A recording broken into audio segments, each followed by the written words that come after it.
Automotive airbags are designed to reduce injuries to vehicle occupants from a variety of impacts. Vehicles have collision impact sensors.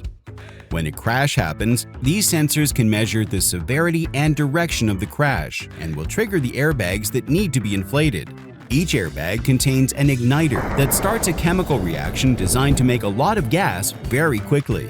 This gas inflates the airbag so that it cushions the impact of the passengers. The airbag has holes to allow the gas to quickly escape once the crash has happened to prevent vehicle occupants from being trapped by inflated airbags.